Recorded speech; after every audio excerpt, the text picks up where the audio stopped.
Bonjour Moussaillon et bienvenue dans la taverne de Pongo Jones. Après quelques semaines d'absence, c'est avec plaisir que je vous retrouve au bar de la taverne pour vous parler des nouvelles sorties du mois de mai 2026 pour nos univers favoris de Briscard et Carnage de TGCM. Un mois un peu particulier puisque la majorité des figurines dont on va parler sont des figurines dont on connaît déjà les profils et l'existence. Il s'agit pour l'univers de Briscard par exemple d'une nouvelle figurine avec la carte de profil qui n'a pas changé. Et pour Carnage, on va voir c'est le modèle de l'éclaireur mais qui a une nouvelle option avec sa monture. Nous allons commencer, comme d'habitude, par l'univers de Briscard, avec une figurine venue du grand froid, hein. Un froid, je pense que certains d'entre nous appellent de leur vœu au vu des chaleurs caniculaires que nous avons eues ces derniers jours. Il s'agit du grand chaman Tupilek. Une figurine dont le profil, effectivement, comme on va le voir, n'avait pas forcément besoin de grands changements. Mais la figurine en elle-même était un peu vieillissante, hein. La figurine que vous voyez sur la carte de profil, c'est l'ancienne. Elle était sympa, elle était correcte, mais avec l'évolution du jeu, on sent quand même que notre sculpteur favori de TGCM a pris du galon et d'expérience et commence à maîtriser grandement le travail. Il s'agit donc d'une nouvelle figurine sculptée par Emmanuel Pontier, mise en couleur par Gwenaël Jouy-Boulard. Une figurine fortement sympa, moi je trouve, qui a un sacré caractère et on voit son côté invocation totémique qui est bien mis en avant sur cette figurine. Alors, au niveau du profil, je vais aller relativement rapidement puisque le profil qui va vous être donné avec cette nouvelle figurine, c'est le profil V1 de Tupilec, sachant qu'il y a un profil V2 qui se trouve dans le pack de cartes V2 des briscards. C'est un profil forcément que je ne peux pas vous montrer à l'écran, mais sachez que grosso merdo, il s'agit à peu près du même profil, en un peu plus fort et un peu plus équilibré. Voilà, mais c'est le même principe, c'est Tupilek, c'est avant tout un chaman de soutien, invocateur de totem, comme on va le voir. Alors, c'est une figurine qui vaut 105 pièces d'or, qui est donc un chaman qui maîtrise le totémisme. Et pour ces 105 pièces d'or, on a un profil, on va dire, basique en termes de caractéristiques, mais finalement, pour un Thuléen, c'est un bon profil, avec 4 de constitution, 4 de dextérité, 4 de force, 5 de mental, un mouvement de 4, 9 points d'action et 24 points de vie. Il possède une arme, son bâton runique, qui inflige 5 points de dégâts. Et ces dégâts ne peuvent pas être soignés dans sa version de base. Et il maîtrise 3 compétences qui font tout le sel finalement de ce profil. C'est l'esprit de la glace, puisque Tupilek gagne +1 au lancement de ses jets de magie quand il est à moins d'une brasse d'une source d'eau ou de glace. Alors, à moins d'avoir une table à thème, on c'est pas ce qu'on voit le plus souvent sur une table, encore que Briscard souvent, force est de constater que les joueurs ont tendance à mettre un petit peu d'eau, de la glace un peu moins, sauf si une table à thème tu l'es. Mais ce qu'il faut savoir, c'est que Tupilek invoque des totems d'eau ou de glace, et ce bonus marche aussi si un totem d'eau ou de glace se trouve à proximité de Tupilek. Donc il peut très rapidement avoir un petit +1. Bon, c'est toujours un petit bonus passif, c'est bien.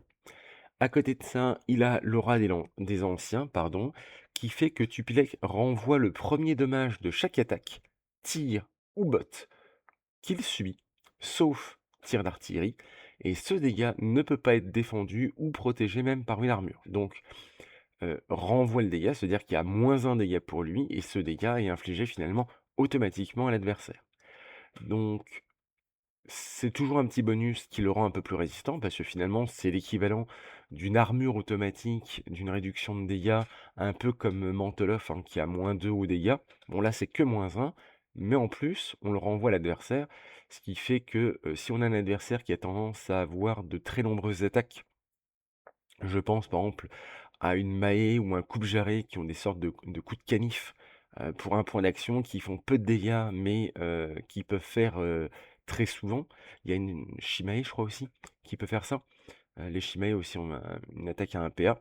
Bah, forcément, c'est beaucoup moins efficace sur un Tupilek. Bon, par contre, si c'est un colosse en face qui fait un double critique et que la baffe fout, 19 points de dégâts, ça va pas changer grand-chose à l'affaire, on est bien d'accord. Mais néanmoins, c'est une petite protection magique en plus. Et, eh ben, comme grand chaman, Tupilek est chef de clan et il peut recruter jusqu'à 5 membres ayant l'esprit du clan dans sa bande. Alors, c'est sûr que comme ça, 105 points, ça fait un peu cher pour une figurine finalement qui tape pas extrêmement fort, quoique, hein, pour un lanceur de sorts, son bâton qui fait 5 dégâts, c'est pas mal. Mais son intérêt, c'est ses totems. Donc déjà, la magie du totémisme, tous ceux qui l'ont affronté et qui ont pu l'utiliser avec ses petits totems de feu, et cetera, on sait à quel point c'est une magie qui est quand même relativement puissante. Et Tupilek possède 2 totems supplémentaires qui lui sont un peu particuliers, qu'on va voir tout de suite. Le premier, c'est le totem d'eau. Donc le totem d'eau, pour 2 points d'action, on peut lancer à 3 brasses, ça dure 3 tours. On peut le lancer une fois par tour et on peut en invoquer jusque 3. Ce totem, en fait, on invoque un jeton, totem d'eau. D'ailleurs, je sais pas si, TGCM le vend encore, je pense, hein. La figurine pour représenter ce totem d'eau est magnifique et pour information, il se convertit très bien. Moi, à l'époque, je l'ai utilisé pour le convertir, en fait, en version totem de feu. Donc même pour les joueurs qui jouent pas trop, Tupilek, mais qui, par des biais, notamment les aberrations et cetera, veulent jouer, le totémisme avec le totem de feu, il se convertit très bien avec des couleurs rouges et il est superbe. Ce totem ne peut pas se déplacer et les effets d'esprit de la glace donnés par les totems d'eau s'additionnent. Pour rappel, l'esprit de la glace, c'est le fameux +1 au lancement des sorts. C'est-à-dire que si Tupilek se retrouve avec 3 totems d'eau autour de lui, il a +3 au lancement de tous ses sorts. Voilà, ça coûte pas cher pour 8 pièces d'or, c'est pas difficile à lancer. C'est un petit bonus, on va dire, ça fait cher pour avoir un petit bonus finalement qui apporte que le +1 à ça. Sauf qu'il faut rappeler que c'est un pion totem, c'est un élément de décor. Donc on a un socle de 40 millimètres qui va forcément bloquer, les lignes de vue, qui va donner des couverts, qui va empêcher les figurines amies et surtout ennemies de passer à cet endroit-là, ou alors faut l'escalade, et cetera, parce que le totem quand même est assez haut. Et donc, il peut s'utiliser assez facilement, en plus de donner le bonus passif de Tupilek, pour bloquer par exemple un chemin, un objectif, pour l'adversaire, ou pour, réduire le nombre, d'ennemis qui potentiellement peuvent, encercler l'un de vos briscards. Puisque, bah, si vous avez votre briscard et que vous mettez un ou 2 totems à gauche et à droite, bah, forcément l'adversaire il peut avoir moins de contact. Donc, on peut faire des petits tricks comme ça. Alors, ça dépend de la table et tout, mais ça peut être sympa. Et surtout, le totem qui nous intéresse avec Tupilek, c'est le totem de glace, qui lui est réservé, parce que le totem d'eau peut être lancé par n'importe quel joueur qui lié au totémisme. Donc, si vous avez d'autres lanceurs de sorts dans votre bande de Tuléens, ils peuvent le lancer aussi. Et le totem de glace, il coûte 20 pièces d'or, il y a une difficulté de 18, avec un coût de 5 points d'action, que vous pouvez lancer donc à 3 brasses, que vous ne pouvez lancer qu'une fois tous les 2 tours, et vous pouvez en lancer 2 maximum, en même temps. Par contre, quand vous invoquez ce totem s'active en même temps que le tour du Tupilek, donc finalement le tour où vous le jouez, il peut s'activer direct, et ce totem a 6 points d'action, avec 12 points de vie, hein, sachant que le totem d'eau, il a pas de points de vie, c'est un objet, donc on peut pas l'attaquer de base comme ça, mmh. pour revenir là-dessus. Et donc ce petit totem de glace, bah, il balance des décharges de glace qui coûtent 3 points d'action, donc finalement il peut le faire 2 fois par tour. Et ça fait toujours un petit tir qui a une portée de 3 à 7 brasses qui inflige 1 des 5 plus 1 dégât et qui effectue ses tirs à 6 plus 1 des 10. Donc ça fait une petite tourelle de tir, hein, de défense de zone, et l'adversaire peut effectivement l'attaquer et essayer de le détruire, mais chaque point d'action qu'il va utiliser pour détruire le totem de glace, finalement, c'est des points d'action qu'il ne va pas utiliser pour attaquer vos propres, Thuliens. Un totem potentiellement fort, hein, finalement, néanmoins très difficile à lancer. Alors, de souvenir, je crois qu'avec le profil V2, il y a une carte de stratégie avec Tupilek qui est utilisable même avec Tupilek V1, qui permet justement d'avoir certains des totems, et je crois que le totem de glace en fait partie gratuitement. Donc il y a moyen de l'avoir pour, moins cher ou gratuitement, il me semble. En tout cas, il va bien dans le profil de Tupilek, avec les petits totems. C'est un profil, je vais revenir, à Tupilek lui-même, c'est un profil donc sympa.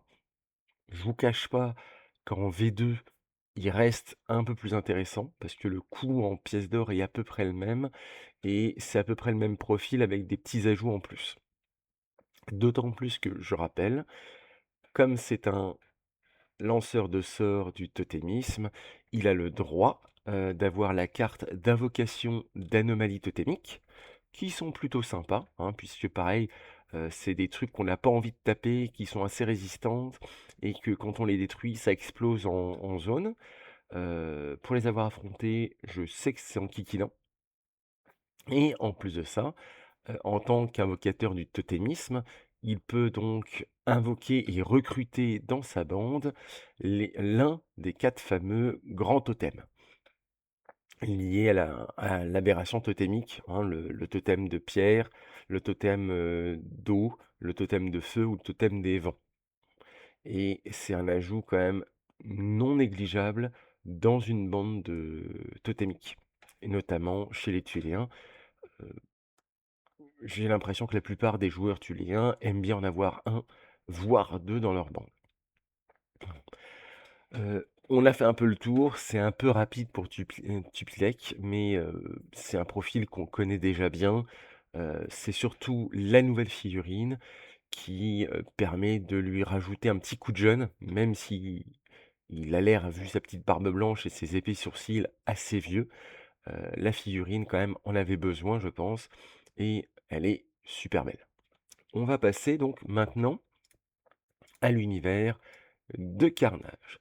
Là aussi, c'est un profil qu'on connaît déjà, puisqu'il s'agit de l'éclaireur Mongo, hein, nos amis de la plaine et des prairies herbeuses se rajoutent un renfort, puisque c'est pas l'éclaireur Mongo en lui-même qui nous intéresse, c'est que TGCM sort une version de l'éclaireur Mongo montée sur leur petit Pumba.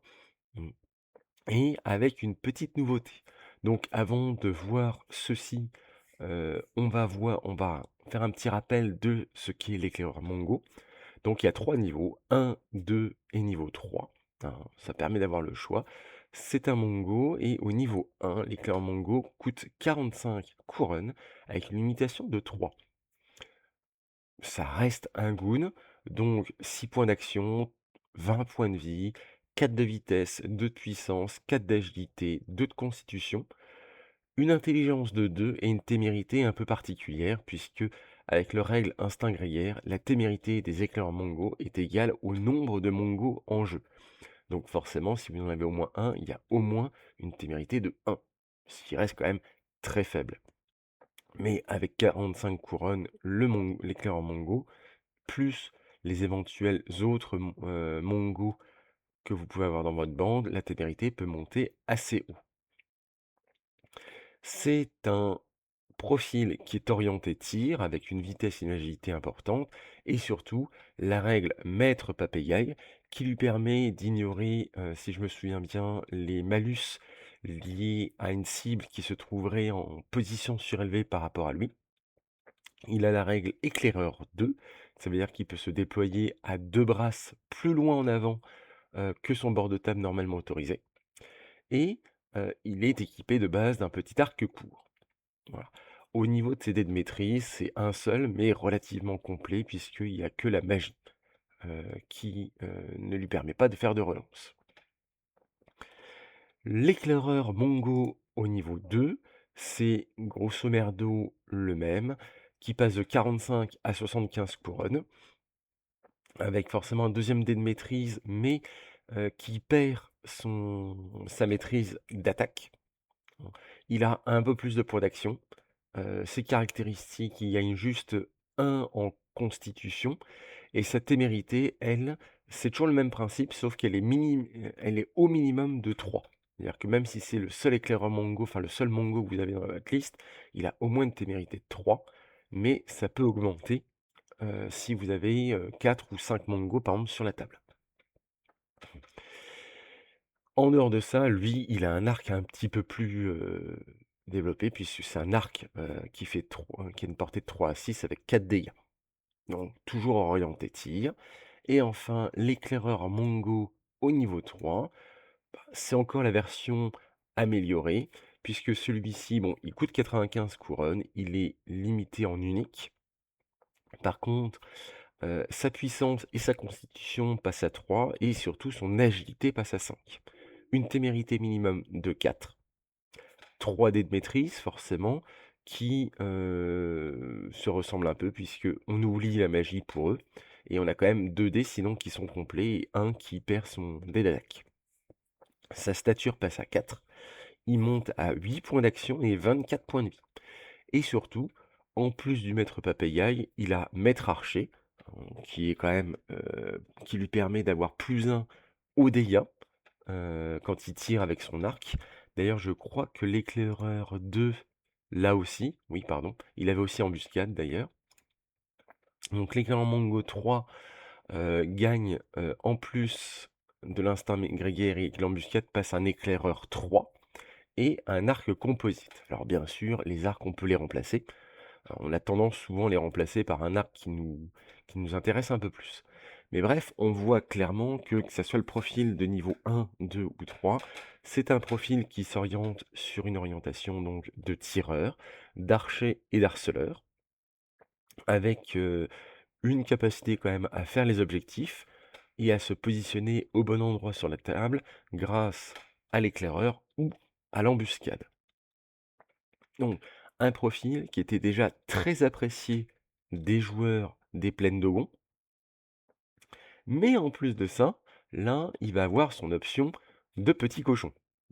Notre Pumba favori arrive avec donc le profil commun du niveau 1, le Mocher niveau 1, qui vaut 25 couronnes, c'est-à-dire absolument rien. Pour ce coût absolument ridicule, vous gagnez +1 en agilité, ça tombe bien. Finalement, pour un tireur, on aime bien booster son agilité ou sa vitesse. Ça rajoute +2 en stature à la figurine. Aucun point d'action, mais 10 points de vie, avec une allonge augmentée de 0,5 brasses. Je rappelle, gros intérêt en plus d'une figurine montée, c'est que l'allonge améliorée permet aussi de faire les objectifs, si potentiellement on peut faire l'objectif en restant sur la monture.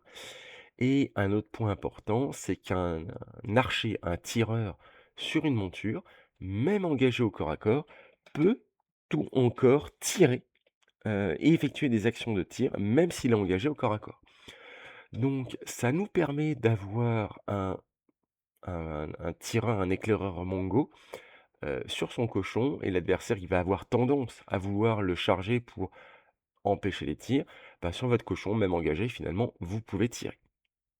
Et c'est super important puisque ce Mocher a en capacité, le fait qu'il peut se déplacer d'une toise lors de chaque attaque ou défense réussie, ou alors d'ajouter une toise au déplacement lors de l'utilisation d'un effet de V.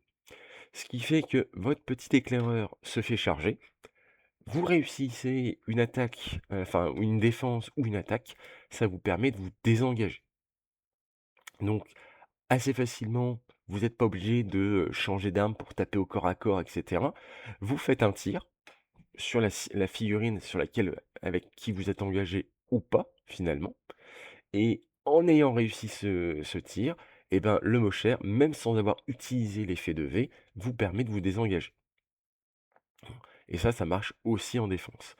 Et ça, c'est quand même très fort. Et là où ça vient en plus, c'est que TGCM nous a fait la surprise, sous la format d'un petit PDF, de nous sortir une version du Mosher de combat. C'est un Mosher de niveau 2 qui a le même coût que le Mosher de base niveau 2, 45 couronnes. Sauf que, ben, de souvenir, hein, rappelez-vous, le Mosher niveau 2 ou le Mosher niveau 3, il était très intéressant pour les lanceurs de sorts, puisqu'il avait un petit grimoire ou un grand grimoire gratuit et il donnait l'hermétisme. Donc ça c'est bien quand vous lancez des sorts, quand vous êtes un chaman goon, etc.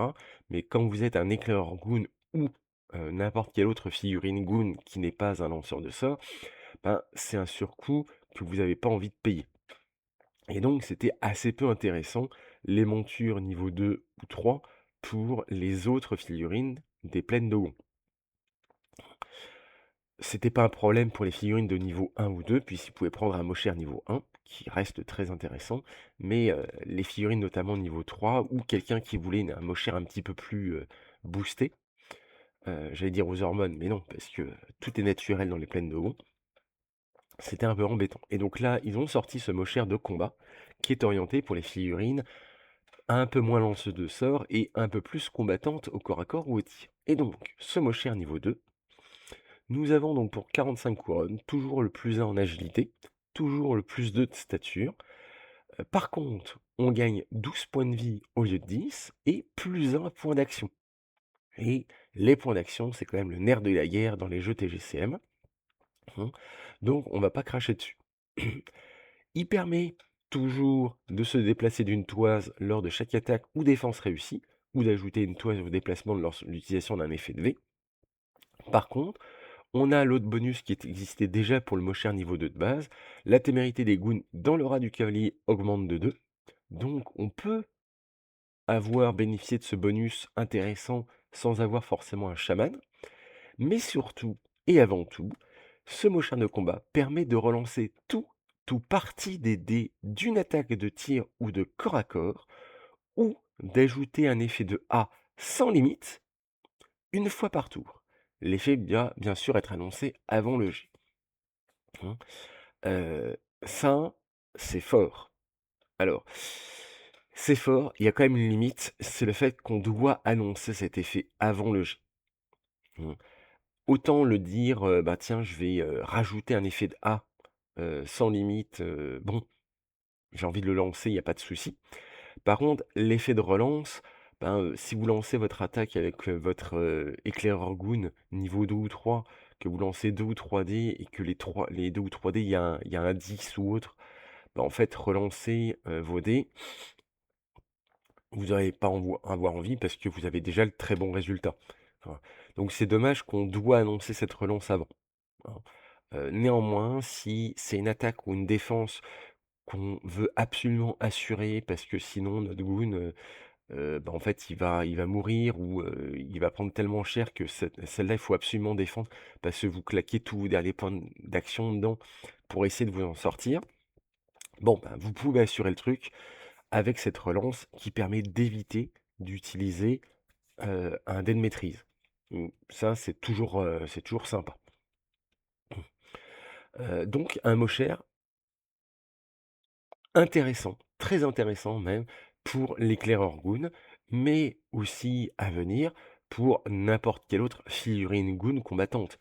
Parce que ce Mosher-là, vous pouvez très bien l'utiliser plus tard quand ils vont sortir les figurines ou si vous avez envie de faire une conversion avec un guerrier plutôt orienté corps à corps ou par exemple un Sinkers. Hein. Bon, ça me fait toujours rire, hein. Je crois que d'ailleurs il y a quelqu'un qui a fait la conversion avec le Sinkers qui a une monture et en fait il porte le Mosher sous son bras. C'est lui qui porte la monture plus que l'inverse, hein, tellement il est grand. J'ai encore l'image de la conversion, c'est génial.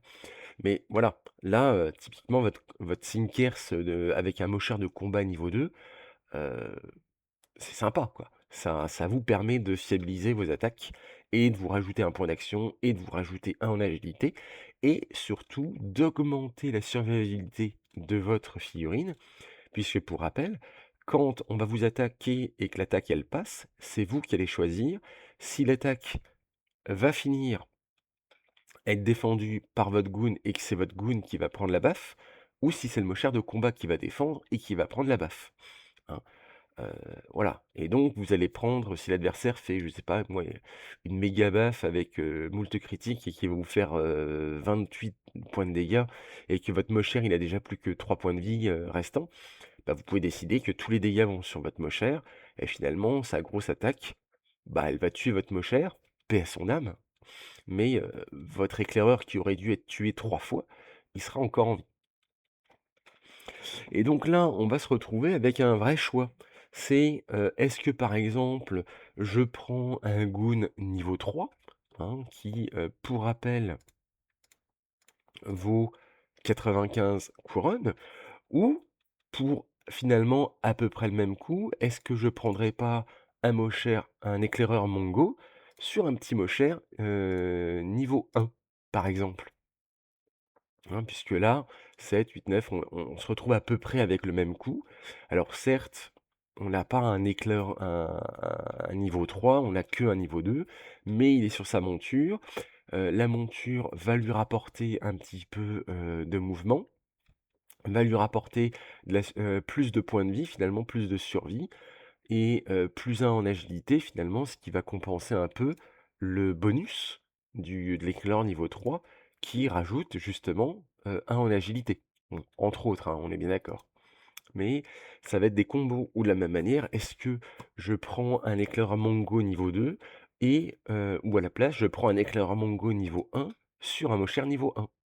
Ou alors allons-y, hein, un éclair Mongo, niveau 2 sur un Moshert niveau 2, en plus ou un éclair Mongo niveau 3. Vous avez le choix et donc ça va vous faire des choix supplémentaires comme ça, entre est-ce que je multiplie le nombre de Mongo, ce qui est toujours intéressant pour l'instinct grégaire, ou est-ce que j'en ai un peu moins et puis je me fais une force de cavalerie? Parce qu'encore une fois, des mochères niveau 1, ça vaut 25 coureurs, même niveau 2, ça vaut 45. Donc finalement, des éclairs Mongo niveau 2 sur un mochère niveau 1, pour 100 points, enfin pour 100 points tout équipé, vous avez un cavalier. Donc rien ne vous empêche de vous amuser à en avoir 2, voire 3 dans votre bande, hein. Voilà, vous pouvez faire une force de cavalerie comme ça. Alors là, je parle des éclaireurs parce que la figurine est là, mais vous pouvez imaginer avec, d'autres, des guerriers mongols, des pères de famille et cetera, heu, qui pourraient très bien marcher d'ailleurs, je pense avec le père de famille, puisqu'il a des bonus de zone et le fait d'être sur une monture, forcément ça augmente un petit peu sa zone. Voilà. Donc vous allez pouvoir avoir des choix comme ça et je rappelle une chose, c'est que ce petit, Moshert, il peut avoir des améliorations. Hein, je remets le Moshert. Au niveau de ces améliorations de monture, il y en a une ou 2 qui sont quand même sympas, hein, et il y en a une que j'ai retrouvée que, je trouve pas mal, qui a un surcoût, mais qui peut avoir son intérêt, notamment avec l'éclaireur Mongo, c'est le harcèlement. Puisque pour, 20 couronnes, c'est réservé d'ailleurs aux montures Goon, le cavalier peut, une fois par activation, bénéficier gratuitement de l'effet de V pour l'une de ses attaques réussies, en addition des autres effets de l'attaque. Et donc, avec harcèlement, vous pouvez vous retrouver en fait avec un éclaireur Mongo qui va se déplacer, le mocher qui lui permet lors d'une attaque ou d'une défense de se déplacer d'une toise de plus, et grâce à harcèlement, de bénéficier d'un effet de V. Donc vous pouvez très bien imaginer votre archer qui fait un tir, par exemple à 3 PA, avec 2 effets de V, vous rajoutez l'effet de V du harcèlement, et vous rajoutez en plus euh, une toise au déplacement de l'utilisation d'un effet de V. Enfin, vous vous retrouvez à faire un enchaînement de mouvements via votre attaque, ce qui fait que vous avez votre mouvement gratuit, vous faites une attaque à 3 PA et vous vous déplacez super vite. Ce qui fait que votre éclair Mongo sur Mocher peut se déplacer très rapidement sur la table, tout en infligeant une grosse attaque à un adversaire et se rapprocher d'un objectif ou s'éloigner d'une menace, heu, un peu trop proche. Donc, il y a 2-3 capacités comme ça qui peuvent être sympas.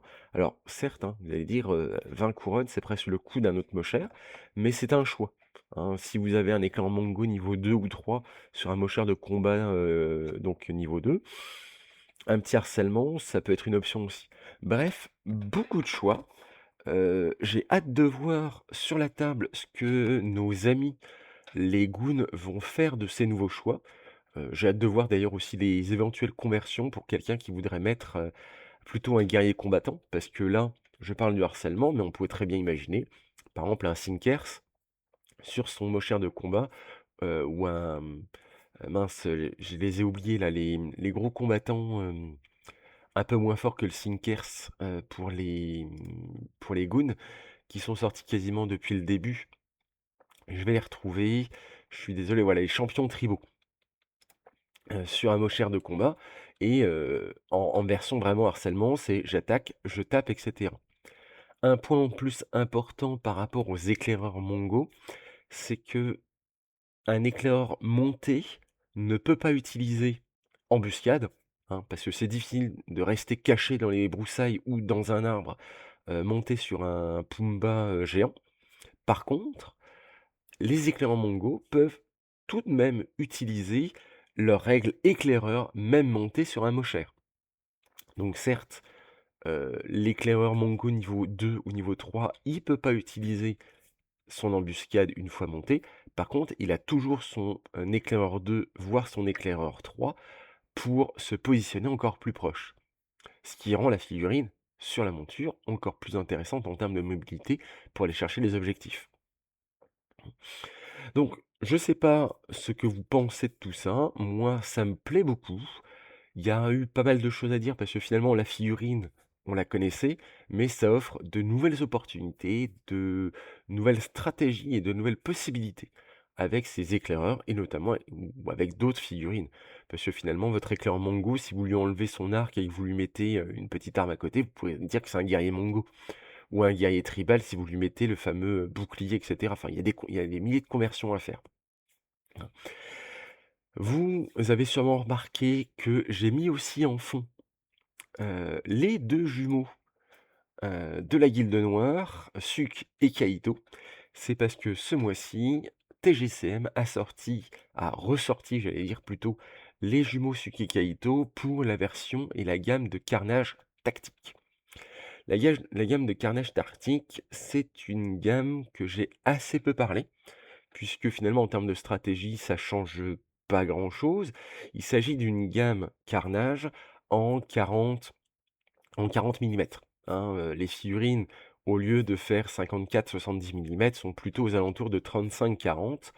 Bon, un petit peu plus pour les Kérops, qui sont effectivement, chez moi, j'en ai récupéré quelques-uns, qui sont les Kérops sont un petit peu plus dodus, un petit peu plus, massifs que, dans la version, Carnage, j'allais dire de base, en 70 millimètres.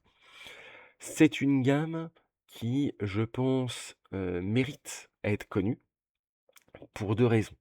C'est, déjà, la première pour des gens qui ont envie de faire des parties de Carnage en mode bataille, ben, forcément aligner 1 500, 2 000, 3 000 points d'une ou 2 factions de sa bande favorite en mode, standard à 70, millimètres, c'est un assez cher, forcément, hein, faut l'avouer. Ça commence à faire du nombre et surtout à transporter, c'est compliqué. Moi, hein, qui ai un peu de temps, de trajet pour aller au club, quand je ramène tout, ramener notamment ma bande de Tembo, je sais que je m'aide pas en plus avec les Tembo, ça fait du peuple, donc ça peut être très compliqué. Le mode 40 millimètres, finalement, ça va prendre beaucoup moins de place à ranger et à transporter, notamment pour les grandes batailles là. L'autre intérêt, c'est qu'aussi, bah, forcément, à cette échelle-là, la majorité des décors qu'on a pour d'éventuels d'autres jeux fonctionnent très bien, hein, la la marque, la plus célèbre et la plus développée, les décors, moi j'ai essayé, c'est à peu près la bonne échelle, hein, et ça fonctionne très bien. De toute façon, par rapport à des guerriers du futur qui sont en armure, ils sont pas plus gros, donc ça passe très bien. Donc voilà, moi, j'ai tendance à préférer quand même la gamme standard, avec la taille. C'est vrai qu'un Tembo qui fait 10 centimètres de haut presque, enfin j'exagère, hein, mais avoir des grosses figurines et tout sur une table en version embuscade, escarmouche et tout, c'est vraiment cool. En mode bataille, par contre, je trouve que cette gamme-là a un intérêt. Et quelqu'un qui ne joue pas encore à Carnage, ça peut être intéressant parce que il a finalement déjà les décors, il a déjà les tables, et cetera. Il lui reste plus que les figurines et les figurines s'achètent, pour, forcément proportion, gardée, moins cher et donc ça permet d'avoir une petite bande. Moi perso, j'ai une petite bande donc, d'affranchis et une bande de Guilde Noire, donc ceux-là, je pense que ils vont vite se rajouter à ma collection. Mais voilà, je voulais quand même en parler, heu, parce que ça a un intérêt, heu, pour, les joueurs que nous sommes, au moins c'est une nouvelle option. J'ai notion que bientôt, TGCM va faire un nouveau live avec de nouvelles sorties puisque, c'est toujours le mois de juin où il y a des jolies surprises, donc je pense qu'une nouvelle vidéo ne va pas tarder. Donc je vous souhaite, une très bonne journée. Après ce pourparler et en attendant la prochaine tournée, nous vous souhaitons bon vent sur les mers d'Entropia.